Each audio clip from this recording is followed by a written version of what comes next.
거기서 있는 그 섬 사람들이 특별한 동정을 하여 가만 보니 이 사람들이 너무 고생하다 왔고 그렇기 때문에 불을 피워 우리를 다 영접하더라. 그 사람에게 이제 그런 마음이 있죠. 어려운 사람 도와주려고 하는 마음. 또 어떤 사람은 이제 어려운 사람 괴롭히려는 사람도 있고 그런 사람도 있어요. 여기는 이제 이 멜리데 섬에 있는 사람들은 참 그래도 그렇게 그런 사람들이었습니다. 그럴 때 이제 불을 피웠을 때 바울이 나무 한 묶음을 거두어 불에 넣으니 그 뜨거움으로 말미암아 독사가 나와 그 손을 물고 있는지라. 잠깐이지만 여기서 바울의 이런 모습, 섬기려고 하는 모습. 그때 불 피우면 자기가 가만히 있지. 죄수가 뭘 합니까? 근데 자기가 또 한 묶음을 거두어 불에 넣었다. 매사 이런 거 이때만 해도 이 바울이 나이가 꽤 들었을 텐데도 여전히 이런 자신도 지쳤고 마찬가지인데 항상 섬기려는 이런 모습을 볼 수 있어요.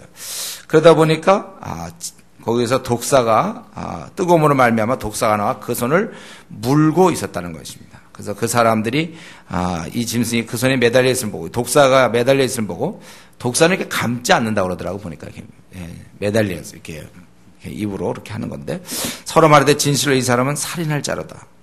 어떻게 바다에서 그렇게 겨우겨우 살아났는데 바로 여기서 독사에 또 물려 죽게 되느냐. 그 공의가 그를 살지 못하게 하매더라 하더니 바울이 그 짐승을 불에 떨어버리면 조금도 상함이 없더라. 그들은 그가 붙든지 혹은 갑자기 쓰러져 죽을 줄로 기다렸다가 이제 독사에 물렸으니 이제 어떻게 될까 이렇게 보고 있는데 이렇게 보고 있으니까 이상 안 죽어요. 오히려 독사가 떨어져 죽고 이거 어떻게 된 건가 하다 오래 기다려봤습니다. 근데 아무 이상이 없어요. 이제 곧 쓰러져야 되는데 안 쓰러져. 그래서 생각을 이들이 바꾸죠. 그들이 신이다. 굉장히 코믹한 모습이에요. 신이다 이거. 신이 나타났구나. 독사한테 물렸는데 왜 안 죽어? 안 죽어요. 독사가 죽지. 이건 안 죽어. 바울. 신이다 이렇게 얘기해요. 우리가 이제 이거는 약간 좀 어떻게 보면은 또 28장 또 맨 마지막 장이고 또 약간 좀 재밌고 그래서 그렇지 사실 이거는 바울 사도의 입장에서 볼 때는요 또 우리가 볼 때는 바울에게는 이런 계속해서 어려움이 따르는가 여기서도 왜 하필 또 그들을 돌보기 위해서 나무를 땔감을 가져와서 그것도 하다 보니까 독사에 물리고 말이죠. 그러니까 오랜 시간이 걸렸을 거 아닙니까? 이제 어떻게 될까 생각했는데 바울 사도는 이 태풍에서 또 지금은 또 이렇게 독사에 물리는 그냥 인간적으로 볼 때는 굉장히 그런 어려움이 이상히 유독 바울에게 많이 있습니다. 평탄치가 않아요. 쉽지 않은 그의 삶을 볼 수 있습니다. 그가 여러 가지 매도 맞고 감옥도 가고 여러 가지 또 하나 추가되는 게 이제 독사에게 물리는 섬기다가 하나님의 일꾼의 삶이 이 모양입니까? 태풍에서 구조되는가 싶더니만 독사에 또 물리고 이제 살았다 싶었는데 남들은 좀 편안하게 그냥 좀 잘 지내는 편인데 왜 늘 고생만 합니까? 하나님은 바울에 관심이 있나요? 이런 충성된 주의 일꾼은 늘 이런 어려운 가운데서 살아야만 되는 겁니까? 우리는 벌어지는 상황만 보면 낙심할 수도 있습니다. 그러나 우리 오늘 여기서 독사만 보면 안 되고 도우시는 주님을 봐야 돼요. 독사에 물렸지만 그는 살아난다는 것입니다. 우리가 그렇기 때문에 이 시간 한번 우리 자신을 이러한 모습을 보면서 다시 한번 생각해야 돼. 이거 바로 우리의 축소판이라고 볼 수 있어요. 독사에 물려서 죽어야 되지만 그는 독사에 물리는 그런 어쩌면 생애 이런 경우는 거의 없거든요. 한 번 있을까 말까 한 아주 있으면 그걸 끝나는 건데 그는 이러한 어려움을 겪지만 그가 살아나는 모습을 왜 우리는 이런 일을 당해하고 있는가? 중요한 것은 내가 내 자신의 아닐 때문인가 아니면 주님 때문인가? 이 바울은 좀 다 주님 때문에 이런 거예요. 그렇다면 우리는 이렇게 태풍을 만나 거의 죽을 뻔하거나 또 독사를 만나 죽을 뻔하거나 그러나 우리는 항상 영광스럽게 생각해야 됩니다. 내가 뭐라고 이 주의 고난에 동참하는가? 남긴 고난. 주님이 원래 이 땅에 계셨으면 이제 이 복음 때문에 많은 고난을 받을 건데 돌아가시면서 우리에게 넘겨주셔서 우리가 그 남은 고난을 우리 몸에 채우는 중 아닙니까? 어차피 나는 주님을 만나서 아주 귀한, 제일 귀한 천국을 얻게 되었습니다. 이 땅에서 얻을 수 있는 것과 비교도 할 수 없는 제가 늘 얘기하지만 9천억 배 곱하기 9천조 배 곱하기 9천경배 정도 되는 우리가 어마어마한 건 모든 걸 다 사실은 정확히 따지면 99.99999 다 얻은 거야 우리가요. 우리는 다 얻은 거고 이 땅에서 있는 건 기껏해야 뭐 집이나 또 이 땅에서 어떤 직이나 또 뭐 결혼 제때하는 거나 자녀 뭐 좀 잘 되는 거 몇 가지 추려봐야 그건 0.0000000 뭐 1%, 그것밖에 안 되는 거. 우리는 다 얻은 자들입니다. 그래서 이 땅에서 우리가 가장 복된 사람인데 짧은 나그네 길에서조차도 주를 위해서 우리가 고생을 좀 한다. 좀 주님을 위해서 좀 고생하면 좀 어떻습니까? 주님을 모르는 많은 사람들이야말로 진짜 고생하는 자들이고 진짜 불쌍한 자들이죠. 그러니까 우리는 항상 그래서 이런 생각을 해야 돼. 차라리 독사는 내가 물려야 한다. 나야 뭐 죽어도 되고 또 살려주시면 감사하고 우리는 그런 자세 아닙니까? 우리는 늘 이런 생각으로 살아가야 돼. 우리 이 땅에서 사람들이 볼 때 뭐 굉장히 불행한 사람일 수도 있고 못 살 수도 있고 지질이 일이 안 풀리는 사람일 수 있어요. 그게 뭐 그런데 크게 문제입니까? 0.0001%인데 그거 가지고 너무 우리의 그 잣대를 하나님 나를 도와주시는 분이신가? 하나님은 정말 살아계시는가? 뭐 그런 얘기하지 마세요. 0.0000 99.9999999 했죠. 우리가 여전히 우리가 이 땅에서 가난하게 살 수 있지만 여전히 또 이 땅에서 우리는 일이 꽉꽉 막혀서 일이 풀리지 않지만 여전히 우리는 가장 복된 자라는 생각을 우리가 상실 생각하고 있어야 됩니다. 그래야 우리 표정이 항상 밝죠. 생각해보세요. 우리가 가장 복된 자 아닙니까? 결혼을 좀 제대로 좀 결혼이 늦춰진다고 그래서 뭐 돈이 좀 없다고 그래서 집이 없다고 그래서 뭐 없다고 그래도 우리가 지금 가장 행복한 사람들. 우리가 이 생각을 하고 있는지 늘 비교하고 있는지 다 얻었는데 사실은 아마 제가 생각할 때 바울은 이때 독사에 물렸을 거 본인도 알았을 것이고 뭐 또 뭐 죽을 이때 막 호들갑 떨고 야 독사에 물려 이제 막 엉엉 울더니 안 죽게 되어서 바울도 놀랬고 동네 사람도 놀랬다. 이러는 게 아니잖아요. 바울이 아마 이때 제 자세는 제가 생각할 때 그냥 담담했을 것 같아요. 독사에 물려서 이제 죽나 보다. 죽어도 되고. 죽어봐 천국 가는 거. 안 죽을 수도 있고. 그거야 뭐. 그리고 이제 그는 이런 가운데서 그 보블리오라는 섬에서 가장 높은 사람이 있었습니다. 그가 우리를 영접하여 사흘이나 친절히 머물게 하더니 보블리오의 부친이 열병과 이질에 걸려 누웠거늘 바울이 들어가서 기도하고 그에게 안수하여 낫게 하며 이러므로 섬 가운데 다른 병든 사람들이 와서 고침을 받고 후한 예로 우리를 대접하고 떠날 때 우리 쓸 것을 배에 실었더라. 바울 사도가 그 섬에서 제일 높은 부친의 병을 고쳐줘요. 이것으로 인해서 이 섬에 있을 동안에는 잘 지내고 떠날 때 또한 필요한 것들을 얻게 된 것입니다. 이것은 하나님께서 바울을 높여주심이에요. 모든 것이 가능한 하나님께서는 그때그때마다 당신의 일꾼들을 도와주시고 이끌어주신다는 걸 우리가 알 수 있습니다. 물론 내가 원하는 방식이 아닐 수 있지만 하나님은 하나님의 원하심대로 하나님의 방식대로 우리를 돕고 계신다는 사실입니다. 우리는요 늘 이런 하나님의 그 도우시는 아버지 우리 하나님은 언제든지 무엇이든지 할 수 있는 분이세요. 여러분 우리가 하나님의 모든 것이 가능한 분임을 우리가 믿고 살아야 합니다. 그래서 하나님을 의지해야 돼. 사실 우리가 정말 지혜로운 자들은 하나님의 도우심만을 바라고 사는 자들입니다. 내가 누릴 수 있는 건 내가 막 한 달 복달해서 얻는 게 아니고 오히려 느긋하게 하나님 도와주십시오. 하나님이 우리를 도우시는 분이라는 걸 우리가 항상 기억하고 살아야 돼. 그 방식이 내가 생각하는 것과 다를 수 있지만 하나님 우리를 언제든지 도울 수 있어요. 정말 하나님은 모든 게 가능하시잖아요. 언제든지 도울 수 있는 분이에요. 그러니까 우리가 하나님을 떠나면 안 되고 가장 지혜로운 자는 기도하는 자죠. 하나님께 우리가 간구하는 거예요.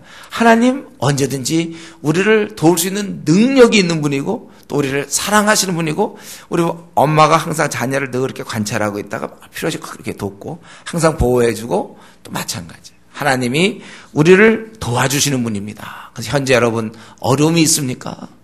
기도하세요. 하나님 우리를 도와주시니까. 이 문제는 이렇게 해도 되고 이렇게 도저히 답이 안 나와. 아무래도 그건 답이 안 나와. 답답한데 답이 안 나와.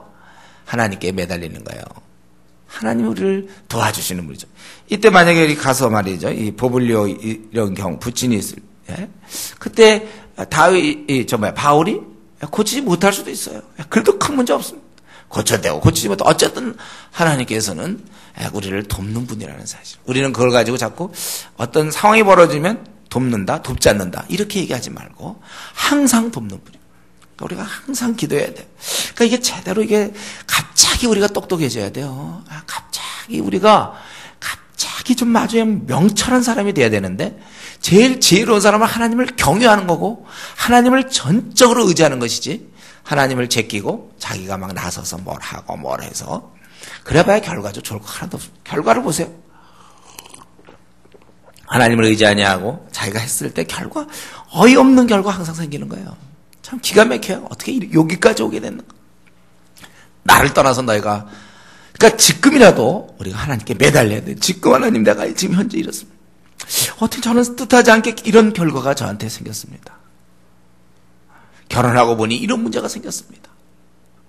자식에 이런 문제가 있었습니다.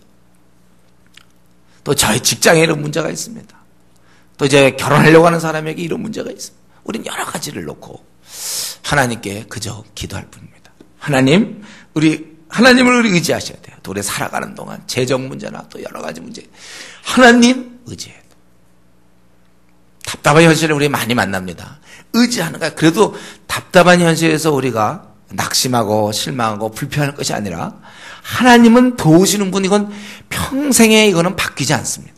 실제로 하나님 평생 우리를 도와주시면 한 번, 두 번, 세 번 아마 끝도 없이 우리 70번씩 7번이라도 용서하라고 주님 그러지만 우리 하나님은 70번씩 한 7억만 번도 우리를 도울 수 있는 거예요. 하나님은 계속 돕기만 해서 우리를요.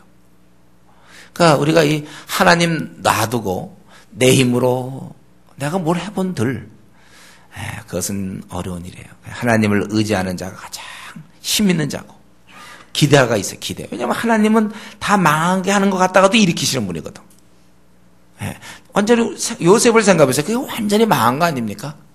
노예까지 있을 때는 그래도 혹시 고향에 돌아갈 소망이 있는지 몰라. 노예니까 그래도 어떻게 하다가 좀 잘 봐줘서. 감옥에 중죄수가 들어가는 감옥에서는 이제 고향에도 못 돌아가. 거기서 아마 생을 썩을지 모르겠어요. 전혀 길이 없지만 그는 그때 에휴 이렇게까지 하는 거 보니 나도 모르겠다 하나님. 하나님 집어치우고 거기서 자기 멋대로 그냥 악명을 날리면서 거기서 혹시 감옥에서 혹시 무슨 대장 노릇하면서 혹시 지냈을지 몰라요.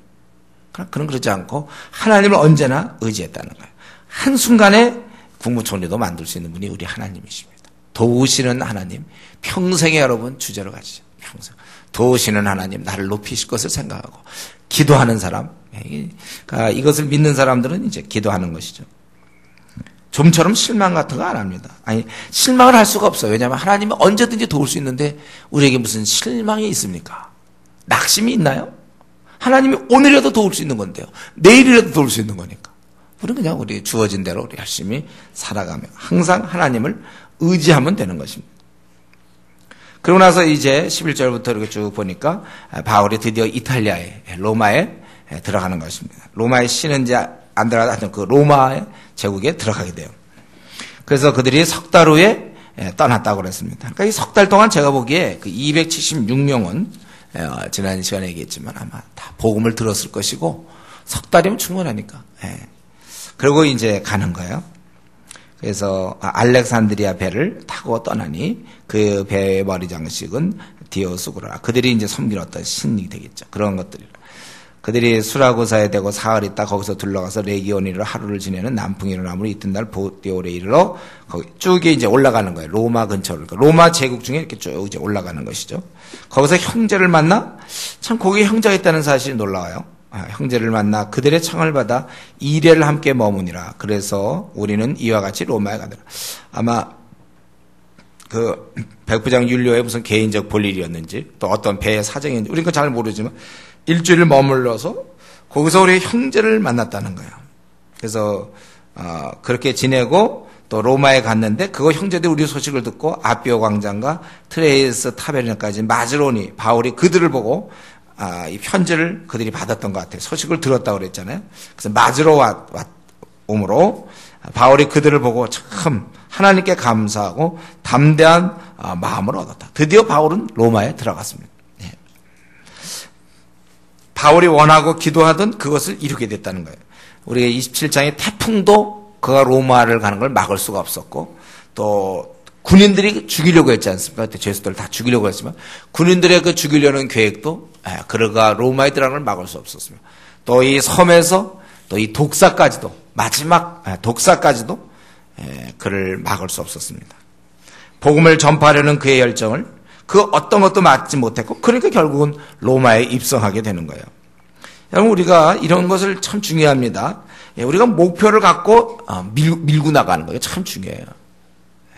우리가 막연히 그냥 하나님 뜻이 이루어지옵소서 이게 아니고, 우리가 하나님의 자녀이기 때문에 분간을 하고 목표를 정하는 거예요. 하나님 앞에서. 바울은 로마에 가려는 계획이 많았어요. 중간에 우리 나타나서 네가 가이사 앞에 서야 된다고 주님도 말씀해요. 그럼 먼저 바울은 그렇게 로마에 가려는 마음을 많이 정해놓고 있던 것입니다. 하나님께서는 당신의 종의 간절한 기도에 응답하시는 거예요. 마음의 소원을 주시고 그것을 이루게 하십니다. 우리가 간절히 사모하는 것, 우리 그것을 이루어 주실 하나님을 우리가 기대해야 되는 것입니다. 여러분, 우리가 이런 목표가 있어야 돼요. 바울은 어떻게든지 복음을 전하되 로마에 가서 복음을 전하겠다, 이 목표를 놓고 끝까지 그는 투쟁했고 결국은 이렇게 이루어지는 거 아닙니까? 그냥 이런 목표가 없이 그냥 되는 대로 했다면 로마에 들어가도 뭐 아무런 감격이 없었을 거예요. 그러나 이 목표가 있어야지 이런, 그래서 간증거리가 있는 거예요. 뚫고 나갈 때 그 간증거리. 제가 그 간증할 때 얘기하지 않습니까? 그때 경북의대 들어갈 때 8개월째 기도하고 경북의대 가서 하게 해달라고 했을 때 딱 그 들어갈 때 말이죠. 군인이었지만 매일 나갈 수 있도록 되고 보직 받고 그래서 제가 딱 그 경북의대 잔디밭을 딱 밟을 때 그때 참 좋았어요. 하나님 들어주시는구나. 우리 이제 뭐가 있습니까? 우리에게는 지금 교대가 있죠. 교대를 딱 지금도 밟을 수는 있지만은 우리가 이제 교회 건물이 돼서 그쪽에 들어가서 스탠드에 쫙 우리 성도들 앉고 저도 쫙 말씀 전할 때 얼마나 감격스러울까 이런 생각하는데, 우리가 이런 목표를 정해놓는 이거 참 중요한 거예요. 그렇지 않으면 우리가 또 사는 게 그럼 너무 무의미하잖아요. 그냥 되는 대로 살면 그냥 세상에 그냥, 여러분 목표가 아닙니다. 결혼이 목표다 이건 아니에요. 그냥 원래 사는 거예요. 뭐 그냥 사는 거고, 직장이 목표다 이것도 아니고, 결혼하며 직장 또 애기 꼭 뭐 둘이 나는 목표다 이런 목표가 아니야. 이런 거는요. 또 우리 애가 대학 들어가는 게 그건 목표가 아니라니까. 그냥 사는 거야. 그건 집장만이 나의 목표 아니라니까요. 그런 거는 그냥 원래 우리는 나그네 길에서 집도 장만하고 결혼도 해야 되고 또 애기도 낳고 뭐 애도 나중에 또 고등학교 대학 보내고 뭐 결혼도 또 애 시키고 뭐 그런 건 그냥 우리가 사는데 그냥 필요한 거지. 그게 목표라고 생각하면 안 됩니다. 요즘 이제 집 뭐 10년 내에 뭐 장만하는 목표 뭐 막 이런 식으로 또 뭐 부자 되는 뭐 10억 뭐 만들기 운동 뭐 이런 건 목표가 아니에요. 그런 목표는 너무 저급하지 않습니까? 이 땅에 사는 동안 그럴 수도 있고 아닐 수도 있고 10억을 모을 수도 있고 뭐 100만 원을 모을 수도 있고 집이 있을 수도 없고 없을 수도 있고, 그런 목표로 우리 하나님의 백성들이 기껏 목표가 그 정도입니까? 좀 자기를 좀 우습게 보셔야 돼요. 그런 만일 목표를 세우고 있는 자신을 좀 꾸짖으세요. 야, 너 무슨 목표가 그따위냐고. 좀 자기를 좀 꾸짖어 주세요. 좀. 주위 사람이 꾸짖지 못하니까 자기라도 자기 그런 어리석고 그 정도의 목표를 그래 목표라고 그래. 직장 들어가서 내가 승진하고 또 내가 집을 빨리 장만하고 우리 애는 어떻게 생기고 또 얘가 뭐가 뭐 중학교 무슨 학생회장이 되고 부회장이 되고 이런 그런 걸 목표가 아니고 우리는 하나님 나라의 목표를 갖고 있어야죠. 좀 이렇게 영원한 것들. 내가 죽어서도 이제 앞으로 우리가 요 70년짜리 잠깐 누리다 끝날 것이고 우리는 뭐라고 그랬어요? 9천억만 년 산다고 그랬죠. 9천억만 년 곱하기 우리가 9천조배를 산다고 그랬어요. 또 곱하기 9천경배를 최근에 내가 개발한 거예요. 9천경. 경이라는 숫자를 내가 그동안 까먹었어요. 9천경배 우리가 살 텐데 그때 영광스럽게 그때 빛나야지. 이 땅에서 빛나봐야 그 빛이고 반딧불 아닙니까? 여기서 좋아요. 뭐 명문대학 나오고 예, 또 아주 부잣집 됐고, 예, 아주 아파트 한 2채쯤 장만하고, 외제차 타고 다니고, 뭐, 아들이, 딸이 뭐, 좋은 뭐, 또 대학 명문대 다니고, 또 뭐, 반딧불. 그 정도 빛내려고 내가 이 땅에 태어났습니까? 예. 우리 그렇게 살지 마세요. 목표를 그 당시 어디라고 로마를 생각하고 있습니까? 바울 사도는. 로마를 목표로. 우리가 전 세계를 목표로. 그리고 더구나 이렇게 진정한 목표는 주님과 연결되어 있는 게 진짜예요. 주님과 연결해서 그 나라 확장을, 나의 나라 확장을 위해서 나의 먹고 사는 문제, 뭐 나의 그거는 목표가 되면 안 됩니다. 그 나라와 관계된, 하나님 나라와 관계된 목표. 로마의 복음을 퍼뜨리겠다. 이러한 목표 말이죠. 드디어 로마에 들어가는 모습을 우리가 볼 수 있습니다.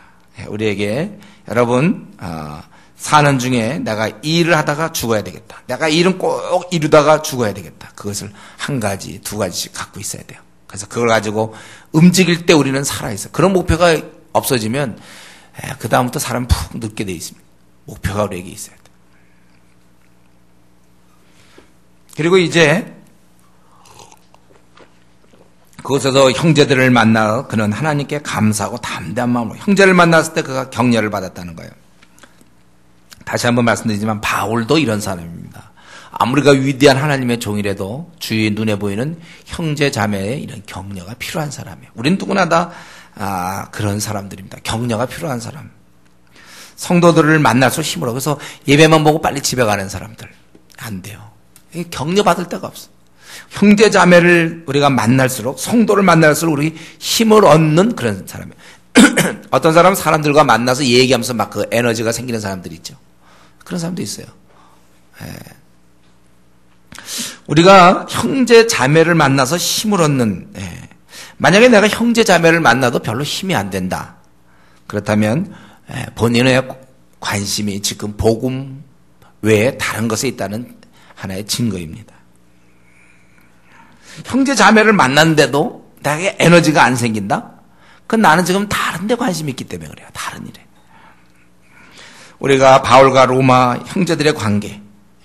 만약에 지금 우리 교회는 어떻습니까, 여러분들이? 교회 오면은 지금 이루어지고 있습니까? 교회만 오면 그 형제 자매만 보면 힘을 얻는가?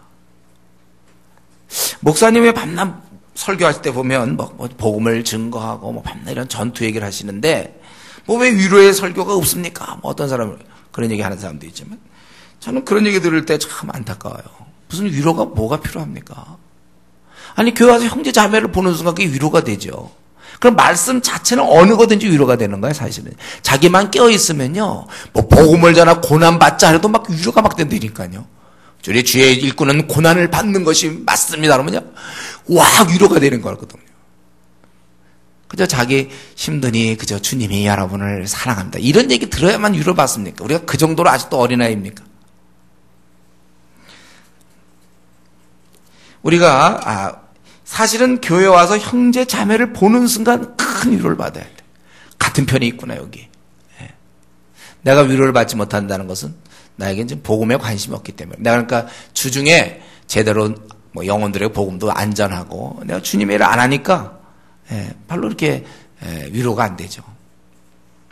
우리 저 군대에 있을 때 말이죠. 군대에 있을 때 막 힘들 때 동기들이 얼마나 힘이 되는지 몰라요.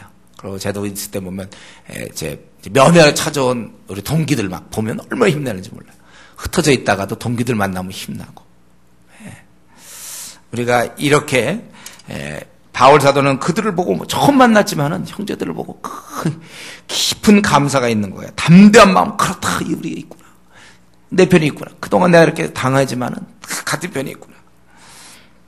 우리 자신을 한번 내가 만약 형제자매를 봤을 때 별로 기쁨이 없다면 주님을 봐도 기쁨이 없을 겁니다. 내가 정말 주님을 사랑하고 그러면 주님의 아들을 보면 기쁜 거예요. 주님의 딸을 보면 기쁘고. 내가 어떤 30년 된 30년의 그 우정을 쌓아놓은 아주 그 귀한 친구가 있다면 자주 못 만나요.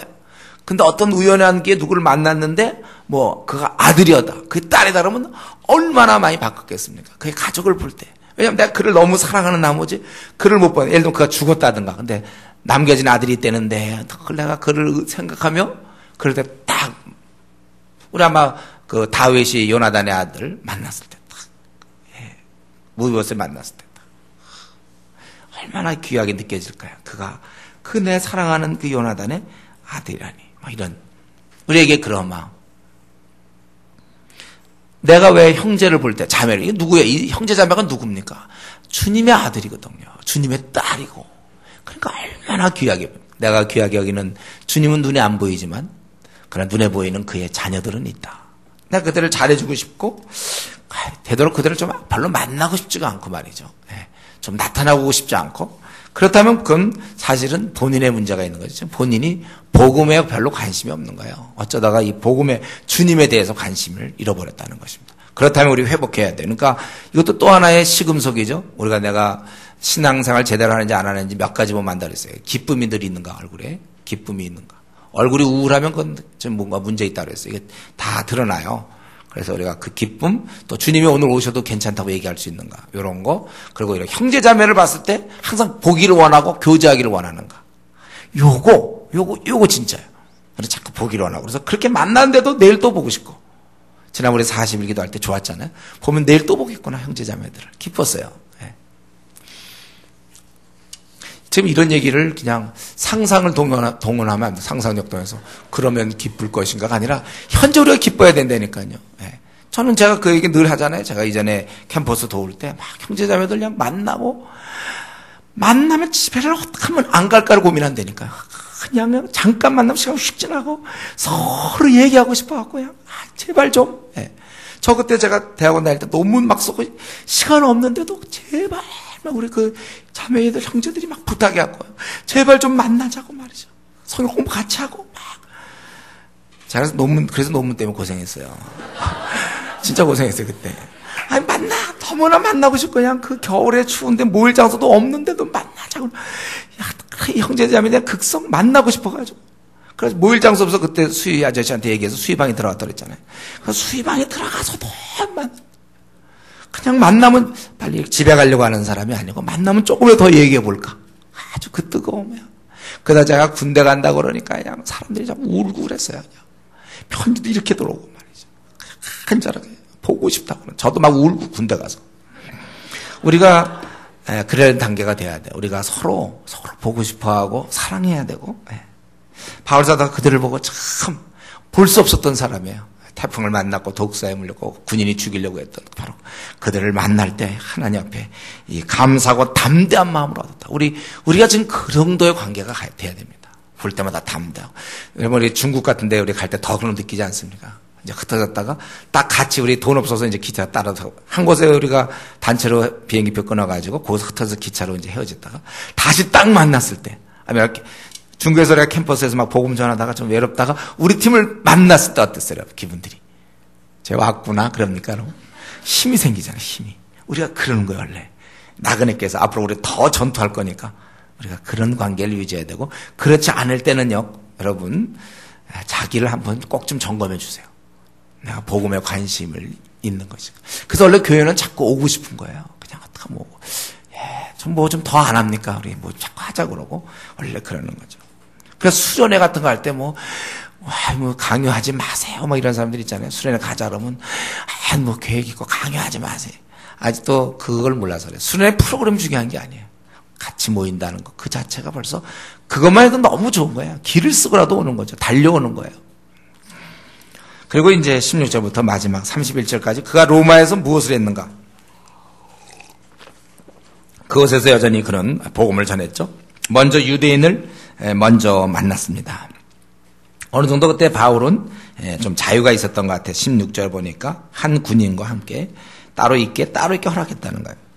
그래서 17절부터 그 유대인들을 청해서 자기는 원래 유대인을 내가 민족을 고발하려는 게 아니라 유대인들이 반대하기 때문에 19절 마지못해 내가 가해서 상수하며 내 민족을 고발하는 것이 아니라. 그리고 자기 얘기를 이렇게 했을 때 그들이 말하기를 21절에 바울에게 너에 대해서 우리가 모른다 이거예요. 네가 잘 모르겠다. 너의 사상에 대해서 듣기를 원한다고 그들이 얘기했습니다. 그래서 23절에 바울이 이제 28절까지 보면 유대인들에게 이제 복음을 전하죠. 유숙하는 집에 날짜를 정하고 그들이 많이 왔다고 그랬어요. 완전히 바울의 전도 집회죠. 그래서 자기가 집에서 그들이 이제 유숙하는 집에 많이 오기 때문에 바울 사도가 아침부터 저녁까지 강론하여 하나님 나라를 증언하고 모세의 율법과 선지의 말을 가지고 예수에 대하여 권하더라. 그럴 때 무리의 반응이 이것에 대해 믿는 사람도 있고 믿지 아니하는 사람도 있어.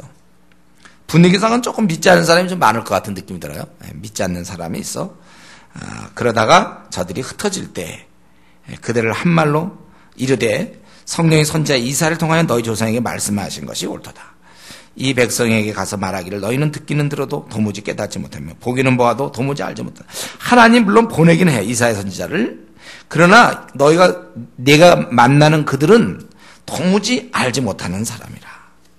이 백성의 마음이 우둔하여져서 그 귀로 둔하게 듣고 그 귀로 눈을 감았으니 이는 눈으로 보고 귀로 듣고 마음으로 깨달아 돌아오면 내가 고쳐줄까 함이라.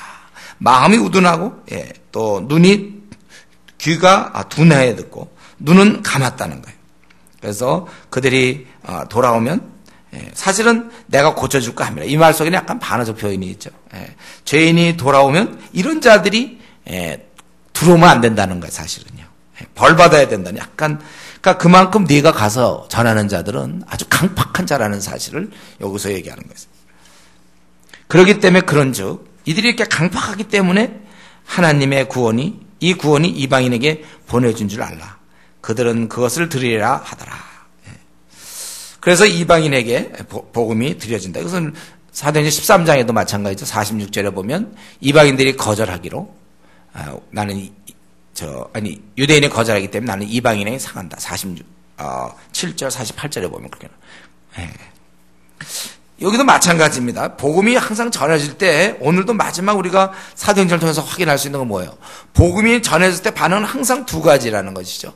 하나는 받아들이는 자가 있고 24절에 또 받아들이지 않고 거부하는 자가 있다는 것. 이 공식은요, 우리가 평생 단 한순간도 잊어서는 안 됩니다. 우리가 항상 이 공식을 잊지 말아야 돼요. 주의 이름을 갖고 나아갈 때 항상 반응은 둘로 되지 하나가 되지 않아요. 항상 둘입니다. 받아들이는 자가 있고 또 거부하는 자가 있고. 그렇기 때문에 우리는 어떤 태도를 취할 것인가. 이 거부하는 자를 보고 항상 낙심해요. 그러니까 여기서도 바울이 받아들이지 않는 자를 보고 막 낙심하는 게 아니라, 여러분 우리는 어떻게 되냐면 어차피 내 말을 받아들이는 자가 있고 받아들이지 않는 자가 있기 때문에 받아들이는 자를 보고 용기를 갖고 계속해 나가야 되는 거예요. 얻은 걸 갖고 용기를 얻어야 돼. 우리가 만약에 자꾸 빠져나간 거 갖고 얘기하면 안 된단 말이죠. 무슨 어부가 물고기를 잡아서도 물고기를 많이 잡았으면 보고 이 잡힌 걸 보고 기뻐야지 지금 바닷속에서 놀고 있는 그 물고기를 떠올리면서 막 괴로워해서는 안 되는 거예요. 이거 자체가 즐거운 거예요. 수학을 우리가 기뻐하는 거예요. 그럼 우리가 받아들인 자 보고 용기를 갖고 계속 우리가 복음을 위해서 주의 이름을 갖고 나가야지. 거부하는 자를 보고 낙심 가운데 있는 것은 그건 지혜롭지 못한 것입니다. 우리 모두는 연약한 인간이라요. 자꾸 거부하는 사람 자꾸 만나면 우리는 낙심해서 아무것도 못해요. 받아들이는 자를. 그렇기 때문에 우리가 해야 될 것은 뭐냐면 모두에게 다 인정받으려고 해서는 안 됩니다. 주님께 인정받으려고 해야 돼 우리는. 그러니까 내가 하고 있는 행동 사람들이 배척할 수 있어요. 이런 얘기 저런 얘기 오해도 받을 수 있고 또 그 말이 맞을지도 모르지만 어쨌든 배척을 받을 수 있단 말이에요 우리는요. 그럴 때 그것 때문에 너무 괴로워하고 힘들어할 것이 아니라 주님은 어떻게 보셨을까? 주님이 어떻게 보실까? 우리는 항상 주님만 인정해 준다면 천하가 다 배척해도 견딜 수 있을 정도로 주님이 우리를 어떻게 인정해 주시는가? 항상 우리 주위 사람들 특별히 이 시대 말세 아닙니까? 말세 중에 말세라 지금 다 눈을 감고 있고 귀를 닫고 있단 말이에요. 우리가 그런 사람을 주로 상대하고 있습니다. 더구나 우리 교회 같이 개척교회는 더 말할 것도 없고 우리는 계속해서 전투에 나가기 때문에 이미 오래된 교회에서 믿는 사람 잔뜩 있고 그런 사람을 대상으로 하는 게 아니고 우리는 항상 불신자, 초신자를 대상으로 하고 있기 때문에 성경에 있는 것처럼 열이면 7, 8은 닫혀있는 사람들이에요. 그래서 우리가 그들 보고 그렇지 내가 그렇지 하고 그들의 반응 때문에 자기가 자꾸 낙심하고 나는 우리 특별히 새가족반들 말이죠. 조장들 했는데도 사람들이 하고 연락도 안 되고 나 1년 내내 했는데 결국 교회에 정착된 사람도 없고 여러분 낙심하지 마세요. 중요한 건 내가 하고 있는 행동이 하나님께서 주님께서 인정하시는가 그게 중요한 거예요. 그리고 동시에 이렇게 아무리 해도 안 되는 자들이 있어요. 바울이 정말 여기까지 왔지만 안 받아들이는 사람. 우리는 이런 자들에 대해서 맹인이었구나. 이 사람이 귀머거리였구나. 이렇게 그런 시각이 필요해요. 그가 박사든지 아무리 사회에서 잘 나가는 사람이든지 무슨 교수든지 변호사든지 간에 그는 오직 영적 장애일 뿐이라는 거예요. 그렇기 때문에 우리 에너지를 잘 사용해야 돼요. 복음은 누구에게나 공평하게 전해져야 되는데 그 귀머거리가 대고 말이죠. 계속 얘기하는 것도 그건 지혜로운 것이 아닙니다. 우리가 어느 정도까지는 하지만 이제 반응을 보고 그 다음에 우리는 다른 사람이 좀 들어야 될 많은 사람인데 그 사람만 자꾸 붙잡고 들어주면 안 되잖아요. 그러니까 그걸 우리가 잘 따져서 해야 될 것입니다. 그리고 그는 30절 31절에 보면 본격적으로 유대인들에게 이렇게 되면 이방인에게 향해서 어떻게 했는가?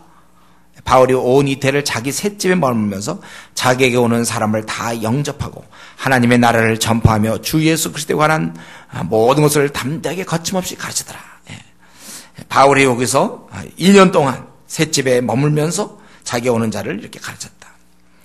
우리 여기서 물론 오늘 본문의 중심은 아니지만 세 사는 사람들 너무 낙심할 거 없어요. 바울도 이렇게 해서 우리가 이 나그네 길에서 평생 집이 없을 수 있어요. 그래도 중요한 건 내가 셋집에 살면 셋집이 어떠냐. 내가 어떻게 하니 주님의 일을 하느냐 안 하는지 알지. 집안은 장만하고 집 장만해서 주님의 일을 안 하는 것보다 셋집에 살망정 꼬박꼬박 월세를 내든지 전세하든지 살망정 주님의 일하는 게 중요한 거예요. 셋집에 산들 황궁에 살면서 말이죠. 대로마죠. 거기서 온갖 연락을 즐기는 자보다 셋집에 살면서 복음을 들려주는 자가 훨씬 더 하나님 나라 볼 때는 가치 있고 귀한 자들이에요. 잘 꾸며진 어떤 그러한 연설장이 아닙니다. 무슨 극장이나 모임장소 회당이 아니고 셋집이지만 거기에는 하나님 말씀이 있으면 되는 거예요. 하나님 말씀. 우리 하나님 말씀이 있는 것이 중요한 것입니다. 셋집에 머물면서 자기 오는 사람을 다 영접했다. 중요한 것은 그가 어떻게 했습니까? 그래서 31절 하나님 나라를 전파했다고 그랬어요. 또 주 예수 그리스도에 관한 모든 것을 담대하게 거침없이 가르쳤더라. 중요한 것은 그가 셋집에서 사람들에게 어떻게 했는가? 주 예수 그리스도를 가르쳤다는 것입니다. 그래서 그가 로마에 가서 그 사회의 빈민층, 무슨 구제사역을 했거나 노예들에 대한 인권 사역을 한 것이 아니라 그가 했던 것은 오직 예수님께서 우리를 위해서 하신 일, 그리스도에 관한 모든 것, 구원과 장차 임할 심판과 부활과 하나님 나라에 대한 그런 모든 것을 전한 것이고 이것이 결국 세상을 개혁하고 세상을 바꾸는 힘인 것입니다. 이로 인해서 결국 이 셋집에 앉아서 그가 그렇게 했기 때문에 결국은 후에 대로마 제국이 이 복음에 의해서 무너지는 것입니다. 복음은 이 세계를 변화시킬 수 있는 능력이 있는 거예요. 이 세속화된 사회를 변화시키는 것은 오직 복음에 없는 것입니다. 사회 개혁을 한다, 막 되지 않아요. 세상은 하나님 말씀에 의해서 먹고 살도록 되어 있습니다. 자, 얼마 전에 이제 어떤 신문, 거기에 보니까 교회 개혁을 하는 신문이에요. 거기 이제 기자랑 얘기한 적이 있는데. 막상 교회 개혁을 한다 할 때 뭘 어떻게 하겠다는 거예요? 어떤 신문은 이제 막 교회 비리들 계속 파헤쳐 갖고 불신자에게 빌미를 주는 그런 신문도 있습니다. 교회를 개혁한다 할 때 어떻게 개혁하겠는가? 제가 보기엔 딱 하나밖에 없어요. 어떤 자꾸 나와 있는 행동 이거 갖고 자꾸 시간 끌면 안 되고 근본적으로 우리 성도들 자체들이 교회를 이끄는 그 교인들 자체들이 성경적으로 깨달음이 없는데 어떻게 행동을 기대합니까? 제가 진실로 교회 개혁을 하기를 원한다면 말씀을 가르쳐야 된다고 생각해요. 말씀을 넣어줘야 된다고 생각합니다. 이 깨달음에서 나오는 어떤 행동만 얘기하면 무슨 소용이 있습니까? 증상 치료, 원인을 치료해야죠. 지금도 이 사회를 개혁한다, 한다 하면서 많이 얘기하지만 왜 그 모양이 됐냐, 사회가. 그 근본, 하나님 말씀이 없기 때문에 그래요. 여러분, 그거 증상 치료하면 그 사람들이 하는 행동, 예를 들면 1000가지 하면 1000가지 내내 다 그거 해야 돼요. 그 근본이 되는 그들의 부패한 심령들. 이런 것들에 대해서 사실은 말씀만이 그를 새롭게 할 수 있다는 거죠. 그래서 우리가 사회 개혁을 할 때 사회 자체를 어떻게 해보겠다는 것이 아니고 그 근본이 되는, 그래서 우리가 여전히 복음 전도와 사회적 책임 이것에 대해서 동전의 양면이다. 저는 그것에 대해서 반대하는 거예요. 그렇게 안 된다니까요. 오히려 복음을 심어줘야지만 진정한 의미에서 사회가 바뀌는 것이고, 그렇게 돼. 바울은 여기서 그저 다른 거 없었습니다. 열심히 이 세속화된 사회에 그가 복음으로 말미암아 결국은 이제 무너뜨리는 거 아닙니까? 하나님께서는 바울에게 지금 마음껏 복음 전할 수 있도록 기회를 주셨습니다. 예. 여기서 2년 동안 마음껏 전했다고 그러잖아요. 담대하게 거침없이 가르쳤고. 그러고 나서 이제 이후에 한 3, 4년 이제 또 이쪽 저쪽을 이제 방문하다가 결국 이제 잡혀서 네로 황제에 의해서 이제 순교, 예. 참수당하는 거죠. 그렇게 이제 결국 그렇게 죽게 되는데, 지금 이 기회가 보통 기회가 아닙니다. 이 2년의 이 세월 동안은 이게 보통, 이 자기가 목숨의 위험을 무릅쓰고 얻게 된 기회 아닙니까? 더구나 자기가 이제 언제 어떻게 선고를 받아야 될지, 자기가 지금 이제 법정에서 어떻게 결론이 날지도 모르는 그런 상황이지만 요 2년을 아주 소중하게, 그때 얼마나 바울 사도가 이거 뜨겁게 전했겠습니까? 이렇게 전했겠습니까? 그러고 나서 얼마 있다가 이제 그는 죽게 되지만, 여러분 우리가 이걸 한번 아셔야 돼요. 우리가 복음을 전하는 거, 우리나라는 복음을 마음껏 전할 수 있습니다. 그러나 중국만 해도가 안 되죠. 또 무슨 베트남 잘 안 돼. 모슬렘 전혀 안 돼. 지금 전 세계적으로 볼 때 이렇게 복음을 자유롭게 전할 수 있는 지역이 몇 안 됩니다. 그렇게 많지 않아요. 그럼 우리는 이게 항상 생각할 때 복음 전할 기회가 늘 있을 거라는 이상한 우리는 확신을 갖고 있어요. 지금 그렇지 않은 것입니다. 우리는 지금 복음으로 전할 수 있다는 건 무슨 뜻이냐면 하나님께서 복음을 전할 수 있는 기회를 주신 거예요. 그래서 기회를 주실 때 우리가 일을 하는 것입니다. 그렇기 때문에 지금 노는 사람은 나중에 후회할 때가 올 거예요. 그럼 두 가지인데, 왜냐하면 본인의 기력이 쇠퇴할 수 있어요. 지금 내가 지금 점점 나이를 먹으면서 이제 쇠퇴할 수가 있고, 또 한 가지는 주님이 이제 기회를 그만 주신다면, 촛대를 옮기면서 그만 기회를 주실 때가 있어요. 복음을 전하기 어려울 때. 우리가 이런 면에서 기회 있다고 해서 이건 늘 우리에게 계속 기회가 계속되는 거다, 이런 생각하면 안 되죠. 바울이 지금 어떻게 해서 이런 기회를 얻었습니까? 좀 전하려고 하면 늘 핍박자들, 반대자들이 있었는데, 우리가 그렇기 때문에 지금 기회 주실 때 여러분들이 열심히 전도팀에서 또는 나름대로 열심히 복음을 전해야 돼요. 이때 막 일할 수 있어야 됩니다. 이제 이 사도행전 전체 우리 28장까지 한 가지 말씀드리고 말씀 마쳤으면 좋겠는데, 오늘 본문 또 이 사도행전 전체를 통해서 이 무엇을 얘기하고 있습니까? 사도행전 전체는 바로 너희도 이렇게 살아라, 그거 아니에요. 너희도 이렇게 살아라.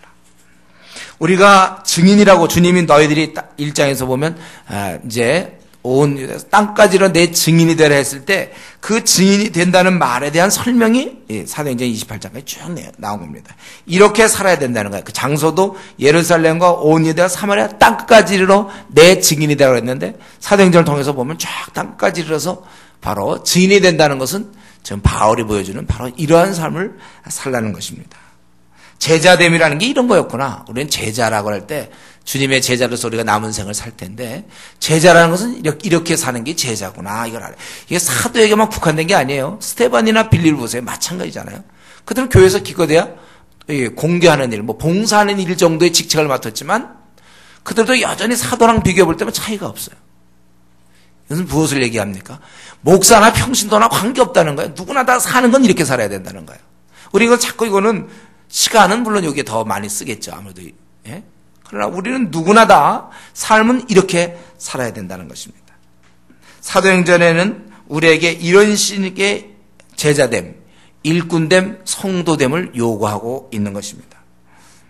목숨보다 더 귀하게 복음 전파를 위해 힘써라. 왜냐하면 증인되라고 주님이 하셨기 때문에.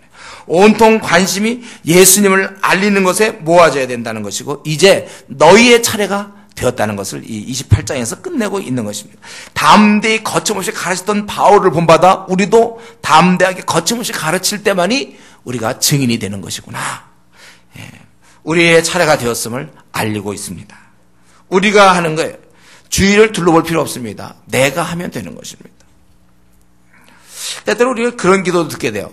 내가 좀 한번 주의 일꾼 되게 해주십시오. 주님, 제가 좀 주님의 일을 하게 해주십시오. 그런 기도 하지 마세요, 여러분. 그냥 본인이 하면 되는 거예요. 본인이 하면 되죠. 왜? 로마서 6장 13절에 뭐라고 했습니까? 너희 자신을 의의 무기로 드려라. 자기가 드리면 된다고 그랬죠. 제가 이렇게 하지 말라고 그랬죠. 퀴티하게 해 주십시오. 이런 기도. 자기가 하면 되잖아. 밥을 먹게 해 주십시오. 자기가 먹으면 되는 거. 물론 이제 가난해서 이제 음식이 없는 사람이면 그렇게 기도할 수 있다고 그랬죠. 밥을 먹게 해 주십시오. 퀴티도 자기가 예를 들면은 눈이 침침해서 더 잘 안 보인다든가, 그래갖고 또 성경이 없다든가 그럴 때 퀴티하게 해 주십시오. 이런 건 되죠.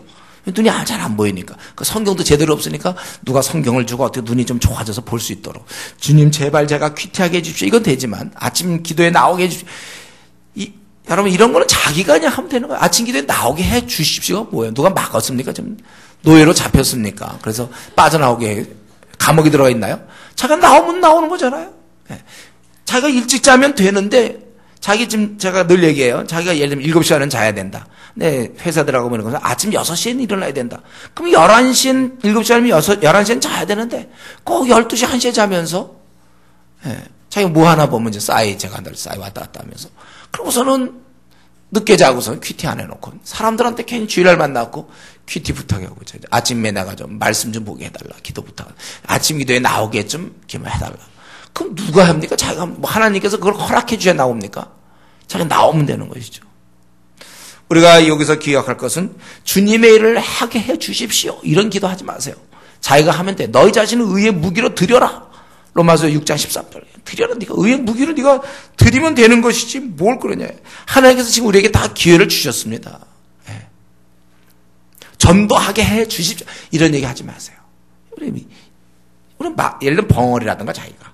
왜 하나님은 벙어리를 안 되니까 이걸 해야 돼. 이렇게 기도를 할 수 있지만. 참 입을 열어서 다 얘기하면서 의사표시 다 하면서 왜 전도 못합니까? 이런 얘기를 우리가 하지 않기를 여러분 결단하시고, 오히려 지금 할 것은 뭘 자꾸 일하게 해달라, 일꾼 되게 해주세요 이러지 말고 그냥 일하세요. 여기 보니까 거침없이 가르치더라.